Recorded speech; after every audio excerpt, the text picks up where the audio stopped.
жалуын атсанда бір-бірін деп сатсада жазық шала жапсада ұлы тұра мәңгілік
Бүгін бізде қонақта Тұран этнофольклорлық ансамбль өздеріңіз көрдіңіздер. Қош келдіңіздер жігіттер. Енді топпен біз танысамыз, айтамыз, жаңалықтары бар, сұхбаттасамыз. Дәл қазір бізде. Алаяқтарға тап болған келіншектің оқиғасы жайында дайындаған бейнематериалымыз бар. Соны қазір көріп аламыз, содан кейін міндетті түрде сұхбат жалғастырамыз.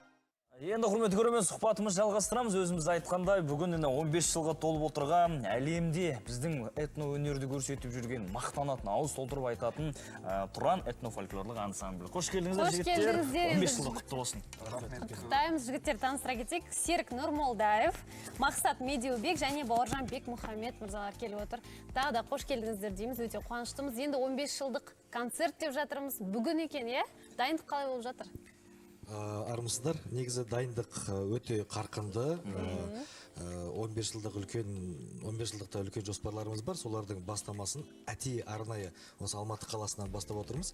Себебі біз өзіміздің жаңағы туған жеріміз осы Алматы қаласы, осы жерде білім алдық, өстік, өндік дегендей.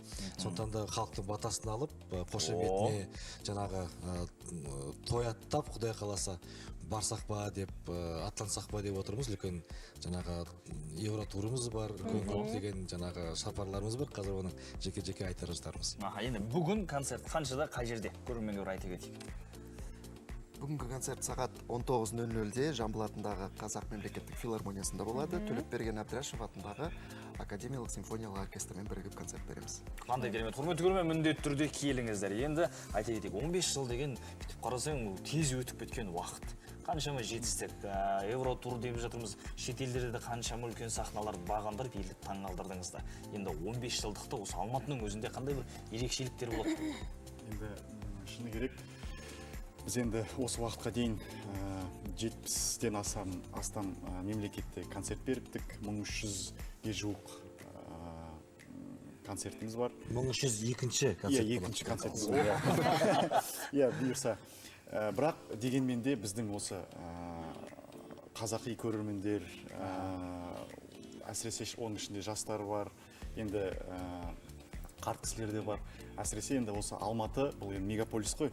Бұлай өте өнерге жақын, енді басқа да қалаларымызда сондай, бірақ дегенмен де Алматы енді өзіміз туып өскен жерімізде болғандықтан бізге ыстық әрқашанда. Енді айтып қалдыңыз ғой, 1300 шығарма бұл, 1302-шісі болайын деп тұр деп, Концерт, концерт, Енді айтыңызшы, алдағы меже қандай? Бірнеше елді аралағаннан кейін, осыншама концерт бергеннен кейін, қандай жоспар болуы мүмкін тағы? Бізде енді шыны керек мынау жоба дейміз ғой, Folk and Symphony жобасын шетелде жалғастырсақ, үлкен мынау атақты симфониялық оркестрлермен өнер көрсетсек деген осындай үлкен жоспарлар бар.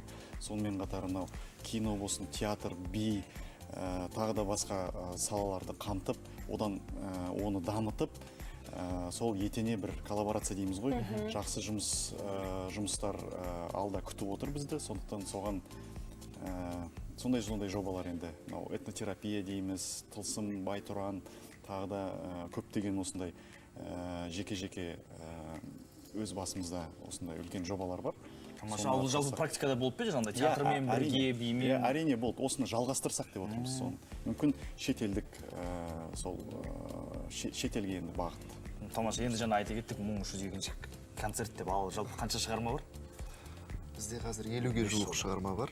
Өзіміз шығарғандар бар. 80% өзіміздің авторлық туындыларымыз, немесе өңдеулер осы қазақ композиторларын. Жаңа сіздердің айтып кеткен сөздеріңізге кеше ғана бізде бір қызықты жағдай болды. Жақында осы біздің Қазақстандағы гастрольдік сапарларымыз батыс өңірінен басталайын деп болып отыр.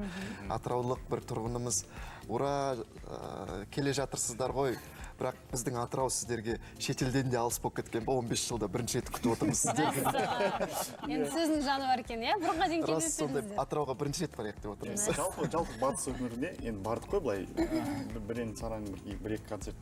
Бірақ енді үлкен гастрольдік тур осы бұйырса Атырау, Маңғыстау, Жаңаөзен, Орал, Ақтөбе. Ал басқа өңірлер? Бұйырса, Міндетті түрде болады. Ал жалпы енді бұл ансамбльде қанша аспап бар? Өлемше бір жігіт кемінде 3-4 аспапта ойнайсыздар. 7-8. 7-8 ба кемінде? Қазақ халқында енді 30-ға жуық музыкалық аспап бар ғой, ішінде танымалы бар, жоғалып кеткендері бар деген сияқты, бірақ енді біз барынша жоқ аспаптарды қайта жандандырып, халыққа дыбысын жаңағы насихаттауды жөн санаймыз. Бірақ енді қолымызда қазір бір 20-дан астамы бар. Қандай көне аспап бар ұмытылып кеткен, қайтадан сіздер шығарған, оны кім Бәріміз ойнайды? білетін домбыра, қобыз, жетігендерді жақсы білеміз. Мысалы үшін жаңа ұран деген аспаптар, сасырнайдың түрлерін, мысалы үшін қазір жаңғыртып жатыр Азамат деген бауырымыз. Сондай-ақ мүйіз сырнай, мес сырнай деген аспаптар бар. Оны қалай үйренесіздер, оны қайдан іздейсіздер? Әлеуметтік желіден не істейсіздер? Барлығының бір несі заңдылық бар ғой, барлығына ортақ. Бірақ кейбір аспаптарды мысалы үшін Көреміз. дәл өзі. Мес сырнайды мысалы үшін бізде тәжірибеде жоқ болмаған аспап, оны қайта жандандырған кезде енді жаңағы спецификасын жобасымен білеміз. Серік мысалы үшін соны алып, өзі үйреніп, әуен ойнап жүр. Кәдімгідей. Тамаша. Ол енді кітапта бізде бар ғой, қазақ музыкалық аспаптары. Қажет болғаннан кейін біз деген аламызда мұғалім іздемей білгенімізше ойнап кете береміз. Ол кәсібилік қой жалпы оқыған екен музыканың кезі. Ал енді мысалы жаңа айтып жатсыз, қобызда ойнап жатқан өзіміз көріп отырмыз, қасқырдың дауысын барлана салып, елді таңғалдырып жатырсыздар. Мынау шетелде осындай бір таңғалған аспаптар болды ма сіздерде? Біздің аспаптардың бәріне таңғалады. Бәріне. Домбыраға қатты таңғалады. Қаншама бәленбай дыбыс шығады деп мысалы үшін. Біз мысалы екі дауыс естісек, олар екі дауыстың ар жағында одан да көп дауыстарды естиді. Қобыздың дауысына сасырнайға келіп, сатып алайықшы, сатыңыздаршы деп тұрып. Енді жаңа ғана бізде үнін естідік, өте ерекше, керемет туынды болды. Біз де тыңдадық, көрерменге де ұнады деген ойдамыз. Алғыс білдіреміз, келіп осылай өнерлеріңізді көрсетіп, әрі бүгінгі концерт керемет сәтті өтсін дейміз. Рахмет. Бүгін ғана емес бізде концерт. Құдай қаласа 25 күні Музкафеде кешке тағы да болады. Қаншада? Айтып кетіңіз. 21:00-де. Тамаша, сәттілік дейміз. Сахна жеңіл болсын, сіздермен мақтанамыз.